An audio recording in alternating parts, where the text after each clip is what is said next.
ਹੁਣ ਤੁਹਾਨੂੰ ਕੀ ਲੱਗਦਾ ਤੁਸੀਂ ਆਪਣੀ ਗੱਲ ਰੱਖਣ ਦੇ ਲਈ ਇੱਥੇ ਆਉਂਦੇ ਹੋ, ਪਰ ਰਾਜੇਵਾਲ ਸਾਹਿਬ ਪੱਤਰਕਾਰਾਂ ਦੇ ਸਵਾਲਾਂ ਦੇ ਜਵਾਬ ਦਿੰਦੇ ਬਿਨਾਂ ਵੀ ਚਲੇ ਜਾਂਦੇ ਨੇ।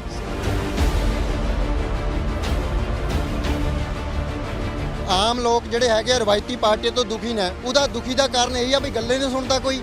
ਉਹੀ ਅੱਜ ਰਾਜੇਵਾਲ ਸਾਹਿਬ ਅਸੀਂ ਪੱਤਰਕਾਰ ਵੀ ਭਾਈਚਾਰਾ ਗੱਲਬਾਤ ਕਰਨ ਦੀ ਕੋਸ਼ਿਸ਼ ਕਰਦੇ ਹਾਂ। ਤੁਸੀਂ ਵੀ ਇੱਥੇ ਆਏ ਹੋਏ ਹੋ, ਮਜ਼ਦੂਰਾਂ ਦੀ ਗੱਲ ਲੈ ਕੇ ਆਏ ਹੋ, ਪਰ ਨਹੀਂ ਤੁਹਾਨੂੰ ਵੀ ਸਮਾਂ ਮਿਲਦਾ ਇਸ।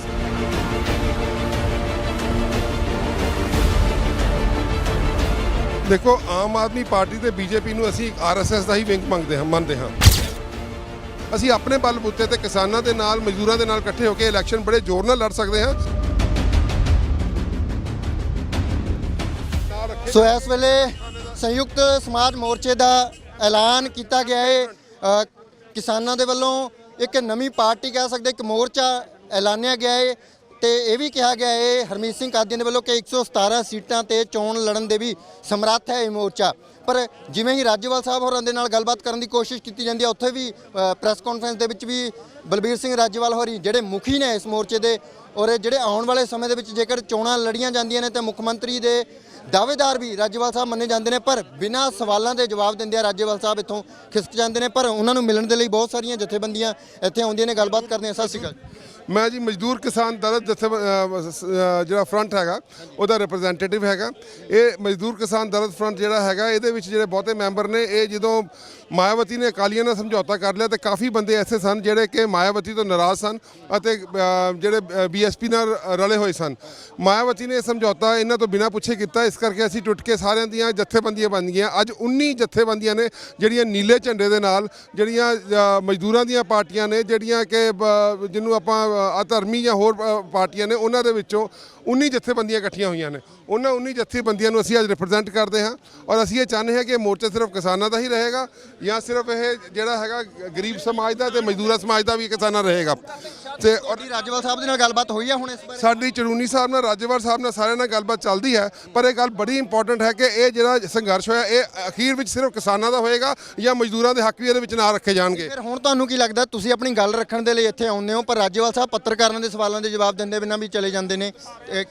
ਸਾਨੂੰ ਬੜੇ ਦੁਖੀ ਹਿਰਦੇ ਨਾਲ ਮਹਿਸੂਸ ਹੋ ਰਿਹਾ ਹੈ ਕਿ ਜਦੋਂ ਟਰਾਲੀਆਂ ਭਰ ਕੇ ਜਾਂਦੀਆਂ ਸੀਗੀਆਂ ਪਿੰਡਾਂ ਦੇ ਵਿੱਚੋਂ, ਸਾਡੇ ਗਰੀਬ ਮਜ਼ਦੂਰ ਭਰਾ ਵੀ ਵਿੱਚ ਨਾਲ ਜਾਂਦੇ ਸਨ, ਪਰ ਅੱਜ ਜਦੋਂ ਇਹ ਮੌਕਾ ਆਇਆ ਹੈ ਕਿ ਸਾਡੇ ਹੱਕਾਂ ਦੀ ਗੱਲ ਕੀਤੀ ਜਾਏ, ਮੈਂ ਅਜੇ ਨਾਰਾਜ਼ ਨਹੀਂ ਹਾਂ। ਨਿਰਾਸ਼ ਜ਼ਰੂਰ ਹੋ ਸਕਦਾ ਉਹਨਾਂ ਕੋਲ ਟਾਈਮ ਨਾ ਹੋਏ, ਪਰ ਮੈਂ ਚਾਹੁੰਦਾ ਹਾਂ ਕਿ ਮਜ਼ਦੂਰਾਂ ਦਾ ਹੱਕ, ਜਿਹੜਾ ਪਿਛੜੇ ਵਰਗ ਦੇ ਸਮਾਜ ਦਾ ਹੱਕ ਹੈਗਾ, ਉਹ ਕਿਸਾਨਾਂ ਦੇ ਮੋਰਚੇ ਦੇ ਨਾਲ, ਇਹਨਾਂ ਦੇ ਸੰਘਰਸ਼ ਦੇ ਨਾਲ ਇਹ ਨਾਲ ਦਿੱਤਾ ਜਾਣਾ ਚਾਹੀਦਾ। ਉਸ ਤੋਂ ਬਿਨਾਂ ਫਿਰ ਇਹ ਕਾਮਯਾਬ ਨਹੀਂ ਹੋਏਗਾ। ਅਸੀਂ ਨਾਮ ਕੀ ਤੁਹਾਡਾ ਸਰ? ਮੇਰਾ ਨਾਮ ਕਰਮਵੀਰ ਸਿੰਘ ਸੰਧੂ ਹੈ। ਸੰਧੂ ਸਾਹਿਬ, ਤੁਸੀਂ ਕਿਵੇਂ ਵੇਖਦੇ ਹੋ ਆਮ ਲੋਕ ਜਿਹੜੇ ਹੈਗੇ ਆ ਰਵਾਇਤੀ ਪਾਰਟੀ ਤੋਂ ਦੁਖੀ ਨੇ, ਉਹਦਾ ਦੁਖੀ ਦਾ ਕਾਰਨ ਇਹ ਆ ਵੀ ਗੱਲੇ ਨਹੀਂ ਸੁਣਦਾ ਕੋਈ। ਉਹੀ ਅੱਜ ਰਾਜੇਵਾਲ ਸਾਹਿਬ ਅਸੀਂ ਪੱਤਰਕਾਰ ਵੀ ਭਾਈਚਾਰਾ ਗੱਲਬਾਤ ਕਰਨ ਦੀ ਕੋਸ਼ਿਸ਼ ਕਰਦੇ ਹਾਂ। ਤੁਸੀਂ ਵੀ ਇੱਥੇ ਆਏ ਹੋਏ ਹੋ, ਮਜ਼ਦੂਰਾਂ ਦੀ ਗੱਲ ਲੈ ਕੇ ਆਏ ਹੋ, ਪਰ ਨਹੀਂ ਤੁਹਾਨੂੰ ਵੀ ਸਮਾਂ ਮਿਲਦਾ, ਇਸ ਕਿਵੇਂ ਵੇਖਦੇ ਹੋ? ਦੇਖੋ, ਪਛੜਾ ਵਰਗ ਜਿਹੜਾ ਹੈਗਾ ਪੰਜਾਬ ਦੇ ਵਿੱਚ SC BC ਤੇ OBC ਵਰਗ ਹੈਗਾ, ਅਸੀਂ 38% ਵੋਟ ਬੈਂਕ ਨੂੰ ਰਿਪਰੈਜ਼ੈਂਟ ਕਰਦੇ ਹਾਂ। ਜੇ ਇਹ ਸੋਚਿਆ ਜਾ ਸਕਦਾ ਹੈ ਕਿ 38% ਵੋਟ ਬੈਂਕ ਨੂੰ ਇਗਨੋਰ ਕਰਕੇ ਇਹ ਜਿਹੜੀ ਰਾਜਨੀਤੀ ਹੈ ਅੱਗੇ ਲਿਜਾਈ ਜਾ ਸਕਦੀ ਹੈ, ਇਹਦੇ ਨਾਲ ਪਾੜਾ ਹੀ ਵਧੇਗਾ, ਇਹਦੇ ਨਾਲ ਕੋਈ ਇੰਟਰਨੈਸ਼ਨਲ ਇੰਟੈਗ੍ਰੇਸ਼ਨ ਨਹੀਂ ਹੋਏਗੀ। ਅੱਜ ਜਿਹੜੀ ਮੇਨ ਪ੍ਰੋਬਲਮ ਹੈ ਪਿੰਡਾਂ ਦੇ ਵਿੱਚ ਹਨ, ਬੇਰੁਜ਼ਗਾਰੀ ਹੈ। ਇੱਕ ਜਿਹੜਾ ਨੌਜਵਾਨ ਹੈ, ਪੰਜਾਬ ਪੁਲਿਸ ਦੀ ਭਰਤੀ ਨਿਕਲੀ ਸਨ ਤੇ ਨੌਜਵਾਨ ਮਤਲਬ ਲੱਖਾਂ ਦੇ ਵਿੱਚ ਨੌਜਵਾਨ ਜਿਹੜੇ ਹੈਗੇ ਆ ਉਹ ਰੁਜ਼ਗਾਰ ਲਈ ਤਰਸ ਰਹੇ ਹਨ। ਜਦ ਤੱਕ ਲੋਕਾਂ ਦੇ ਜਿਹੜੇ ਜਿਹੀਆਂ ਪ੍ਰੋਬਲਮਸ ਹਨ, ਜਿਹੜੇ ਲੋਕ ਤੇ ਜਿਹੜੇ ਪਿਛੜੇ ਵਰਗ ਦੀਆਂ ਪ੍ਰੋਬਲਮਸ ਹਨ, ਜਿਹੜੀਆਂ ਪਿਛੜੇ ਸਮਾਜ ਦੀਆਂ ਪ੍ਰੋਬਲਮਸ ਹਨ, ਜਿਹੜੀਆਂ ਮਜ਼ਦੂਰਾਂ ਦੀਆਂ ਪ੍ਰੋਬਲਮਸ ਹਨ, ਜਦ ਤੱਕ ਉਹਨਾਂ ਨੂੰ ਨਾਲ ਲੈ ਕੇ ਨਹੀਂ ਤੁਰਿਆ ਜਾਏਗਾ, ਉਦੋਂ ਤੱਕ ਅਸੀਂ ਇਹ ਸੋਚਾਂਗੇ ਕਿ ਮੋਰਚਾ ਕਾਮਯਾਬ ਨਹੀਂ ਹੋ ਸਕਦਾ। ਜਿਹੜੇ 38% ਵੋਟ ਬੈਂਕ ਨੂੰ ਅਸੀਂ ਰਿਪਰੈਜ਼ੈਂਟ ਕਰਦੇ ਹਾਂ, ਅਸੀਂ ਉਹਨਾਂ ਵੱਲੋਂ ਅੱਜ ਰਾਜੇਵਾਲ ਸਾਹਿਬ ਨੂੰ ਸਪੈਸ਼ਲ ਬੇਨਤੀ ਕਰਦੇ ਹਾਂ ਕਿ ਸਾਨੂੰ ਵੀ ਮੌਕਾ ਦਿੱਤਾ ਜਾਵੇ, ਕਿਉਂਕਿ ਸਾਡਾ ਯੋਗਦਾਨ ਵੀ ਪੂਰਾ ਸੀਗਾ ਔਰ ਅੱਜ ਅਸੀਂ ਮਤਲਬ 70 ਸਾਲ ਦੇ ਬਾਅਦ, ਐਡੇ ਵੱਡੇ ਸੰਘਰਸ਼ ਦੇ ਬਾਅਦ ਇੱਕ ਮੌਕਾ ਬਣਿਆ ਹੈ ਜਦ ਕਿ ਪੰਜਾਬ ਦੇ ਵਿੱਚ ਦੂਰੀਆਂ ਘਟਾਈਆਂ ਜਾ ਸਕਦੀਆਂ ਹਨ। ਮਜ਼ਦੂਰਾਂ ਦੀਆਂ ਅਤੇ ਕਿਸਾਨਾਂ ਦੀਆਂ ਨੂੰ ਇਕੱਠਾ ਕੀਤਾ ਜਾ ਸਕਦਾ ਵੰਡੀ ਪਾਉਣ ਦੀ ਬਜਾਏ। ਪਰ ਇਹਦੇ ਲਈ ਜਿਹੜੇ ਅੱਜ ਮੁਖੀ ਬਣੇ ਹਨ, ਕਿਉਂਕਿ ਅੱਜ ਦਾ ਜਿਹੜਾ ਸਮਾਂ ਹੈ ਉਹਦੇ ਵਿੱਚ ਰਾਜੇਵਾਲ ਸਾਹਿਬ ਮੁਖੀ ਹਨ, ਇਹ ਉਹਨਾਂ ਦਾ ਫਰਜ਼ ਬਣਦਾ ਹੈ ਕਿ ਮਜ਼ਦੂਰਾਂ ਨੂੰ ਨਾਲ ਲੈ ਕੇ ਚੱਲਣ। ਬਿਲਕੁਲ। ਤੇ ਕਿਵੇਂ ਵੇਖਦੇ ਹੋ ਤੁਸੀਂ, ਕਿਉਂਕਿ ਲਗਾਤਾਰ ਐਲਾਨ ਕੀਤੇ ਜਾ ਰਹੇ ਨੇ, ਇਹ ਵੀ ਸ਼ੰਕੇ ਹੈਗੇ ਨੇ ਵੀ ਆਉਣ ਵਾਲੇ ਸਮੇਂ ਦੇ ਵਿੱਚ ਕਿਸੇ ਨਾ ਕਿਸੇ ਰਾਜਨੀਤਿਕ ਪਾਰਟੀ ਦੇ ਨਾਲ ਇਹਨਾਂ ਦਾ ਸਮਝੌਤਾ ਹੋ ਸਕਦਾ। ਜੇ ਗੱਠਜੋੜ ਹੁੰਦਾ ਹੈ ਤਾਂ ਫਿਰ ਇਹਦੇ ਵਿੱਚ ਮਜ਼ਦੂਰਾਂ ਦੇ ਉੱਤੇ ਕੀ ਬੀਤੂਗੀ? ਕਿਉਂਕਿ ਹੁਣ ਤੱਕ ਕਿਹਾ ਜਾਂਦਾ ਸੀ ਵੀ ਜਿਹੜੇ ਕਿਸਾਨ ਨੇ ਉਹ ਗੈਰ ਸਿਆਸੀ ਹੋ ਕੇ, ਹਾਲਾਂਕਿ ਜਿਹੜੀਆਂ ਸਿਆਸੀ ਪਾਰਟੀਆਂ ਦੇ ਨੁਮਾਇੰਦੇ ਸੀਗੇ ਉਹਨਾਂ ਨੂੰ ਵੀ ਸਟੇਜਾਂ ਤੇ ਚੜ੍ਹਨ ਦਿੱਤਾ ਗਿਆ, ਪਰ ਇਹ ਆਉਣ ਵਾਲੇ ਸਮੇਂ ਦੇ ਵਿੱਚ ਇਹ ਵੀ ਕਿਆਸਰਾਈਆਂ ਲਾਈਆਂ ਜਾ ਰਹੀਆਂ ਵੀ ਆਮ ਆਦਮੀ ਪਾਰਟੀ ਦੇ ਨਾਲ ਵੀ ਸਮਝੌਤਾ ਹੋ ਸਕਦਾ। ਦੇਖੋ, ਆਮ ਆਦਮੀ ਪਾਰਟੀ ਤੇ ਬੀਜੇਪੀ ਨੂੰ ਅਸੀਂ ਆਰਐਸਐਸ ਦਾ ਹੀ ਵਿੰਗ ਮੰਨਦੇ ਹਾਂ। ਜਿਹੜੀਆਂ ਇਹ ਪਾਰਟੀਆਂ ਹਨ, ਇਹ ਉਹ ਪਾਰਟੀਆਂ ਹਨ ਜਿਹੜੀਆਂ ਕਿ ਪੂੰਜੀਵਾਦ ਨੂੰ ਪ੍ਰਮੋਟ ਕਰਦੀਆਂ ਹਨ। ਪੂੰਜੀਵਾਦ ਦੇ ਪ੍ਰਮੋਟ ਹੋਣ ਦੇ ਨਾਲ ਜਿਹੜੇ ਛੋਟੇ ਕਿਸਾਨ ਹਨ, ਜਿਹੜੇ ਛੋਟੇ ਸਰਮਾਏਦਾਰ ਹਨ, ਜਿਹੜੀ ਛੋਟੀਆਂ ਇੰਡਸਟਰੀਜ਼ ਹਨ, ਉਹ ਪਿਛੜ ਜਾਂਦੀਆਂ ਹਨ ਅਤੇ ਇੱਕ ਥਾਂ ਦੇ ਉੱਤੇ ਧਨ ਇਕੱਠਾ ਹੋ ਜਾਂਦਾ। ਜਿਵੇਂ ਟਾਟਾ ਬਿਰਲਾ ਜਾਂ ਅੰਬਾਨੀ ਕੋਲ ਧਨ ਇਕੱਠਾ ਹੋ ਜਾਂਦਾ ਹੈ, ਉਸ ਧਨ ਇਕੱਠੇ ਹੋਣ ਦੇ ਨਾਲ ਥੱਲੜੇ ਪੱਧਰ ਦੇ ਉੱਤੇ ਬਹੁਤ ਵੱਡੀ ਬੇਰੁਜ਼ਗਾਰੀ ਆਉਂਦੀ ਹੈ।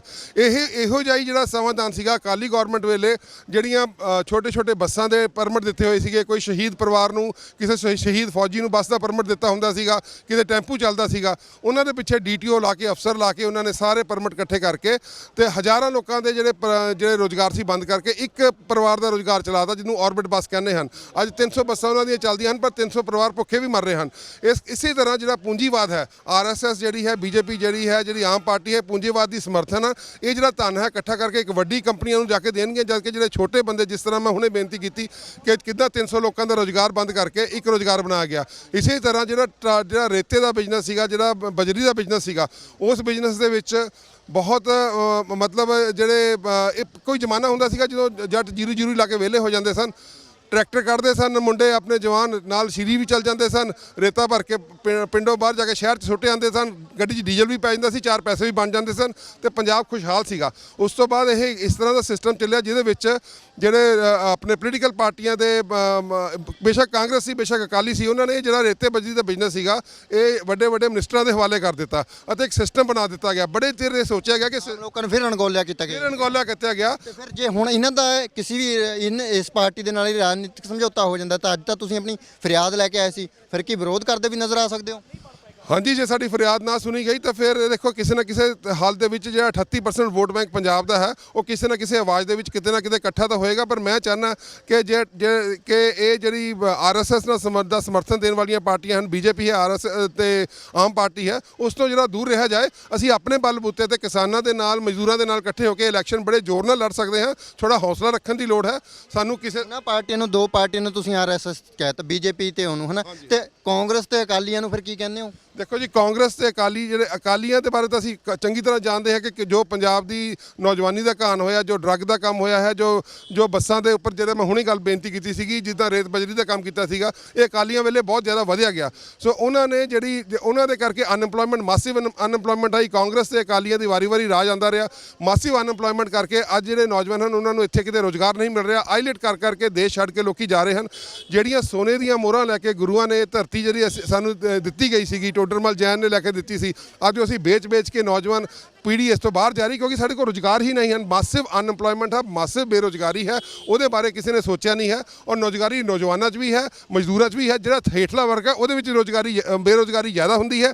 ਜਿਵੇਂ ਜਿਹੜੇ ਇਸੇ ਤਰ੍ਹਾਂ ਸਟੂਡੈਂਟਾਂ ਦੇ ਵਿੱਚ ਵੀ ਬੇਰੁਜ਼ਗਾਰੀ ਹੈ। ਤਾਂ ਅਸੀਂ ਇਹਨਾਂ ਤੋਂ ਵੀ ਨਿਰਾਸ਼ ਹਾਂ। ਇਸੇ ਕਰਕੇ ਅਸੀਂ ਸਮਰਥਨ ਵੀ ਕਰਦੇ ਹਾਂ ਕਿਸਾਨਾਂ ਦਾ, ਪਰ ਜੇ ਕਿਸਾਨ ਸਾਨੂੰ ਮਜ਼ਦੂਰਾਂ ਨੂੰ ਨਾਲ ਲੈ ਕੇ ਨਹੀਂ ਚੱਲਣਗੇ ਤਾਂ ਫਿਰ ਇਹ ਸਮਰਥਨ ਬਹੁਤੀ ਦੇਰ ਤੱਕ ਨਾਲ ਨਹੀਂ ਰਹੇਗਾ। ਬਿਲਕੁਲ। ਸੋ ਇਹ ਸੀ ਸੰਧੂ ਸਾਹਿਬ ਜਿਨ੍ਹਾਂ ਨੇ ਕਿਹਾ ਵੀ ਸੰਯੁਕਤ ਸਮਾਜ ਜਿਹੜਾ ਮੋਰਚਾ ਅੱਜ ਬਣਾਇਆ ਗਿਆ ਹੈ, ਠੀਕ ਹੈ, ਉਹਦਾ ਸਮਰਥਨ ਕਰਦੇ ਨੇ, ਪਰ ਉਹਨਾਂ ਨੇ ਨਾਲ ਇਹ ਵੀ ਕਿਹਾ ਵੀ ਕਿਤੇ ਇਹ ਮੋਰਚਾ ਕਿਸੇ ਵੀ ਸਿਆਸੀ ਪਾਰਟੀ ਦੇ ਨਾਲ ਗੱਠਜੋੜ ਨਾ ਕਰ ਲਵੇ, ਉਹਦਾ ਫਿਰ ਖਮਿਆਜ਼ਾ ਭੁਗਤਣਾ ਪੈ ਸਕਦਾ ਹੈ। ਔਰ ਨਾਲ ਹੀ ਮਜ਼ਦੂਰਾਂ ਦੀ ਫਰਿਆਦ ਲੈ ਕੇ ਆਏ ਸੀਗੇ, ਪਰ ਰਾਜੇਵਾਲ ਸਾਹਿਬ ਕਿਸੇ ਜਾਂ ਮਜਬੂਰੀ ਦੇ ਵਿੱਚ ਸੀ ਜਾਂ ਪੱਤਰਕਾਰਾਂ ਦੇ ਸਵਾਲਾਂ ਤੋਂ ਭੱਜ ਰਹੇ ਸੀ। ਹਾਲੇ ਤੱਕ ਇਹ ਵੀ ਸਾਨੂੰ ਵੀ ਪਤਾ ਨਹੀਂ ਲੱਗਾ, ਕਾਲ ਦੇ ਵਿੱਚ ਚਲੇ ਗਏ। ਪਰ ਵੇਖਣਾ ਹੋਵੇਗਾ ਵੀ ਰਾਜੇਵਾਲ ਸਾਹਿਬ ਇਹਨਾਂ ਨੂੰ ਹੁਣ ਅਲੱਗ ਤੋਂ ਟਾਈਮ ਦਿੰਦੇ ਨੇ। ਇੱਕ ਪਾਰਟੀ ਦਾ ਆਗਾਜ਼ ਹੁੰਦਾ ਹੈ, ਅੱਜ ਇੱਕ ਮੋਰਚੇ ਦਾ ਆਗਾਜ਼ ਹੁੰਦਾ ਹੈ, ਤੇ ਉਸ ਮੋਰਚੇ ਦੇ ਵਿੱਚੋਂ ਹੁਣ ਨਿਕਲਦਾ ਕੀ ਹੈ, ਆਵਾਜ਼ਾਂ ਕੀ ਆਉਂਦੀਆਂ ਨੇ, ਕਿਉਂਕਿ ਇਸ ਮੋਰਚੇ ਦੇ ਕਈ ਖਿਲਾਫ ਵੀ ਆਵਾਜ਼ਾਂ ਆ ਰਹੀਆਂ ਨੇ।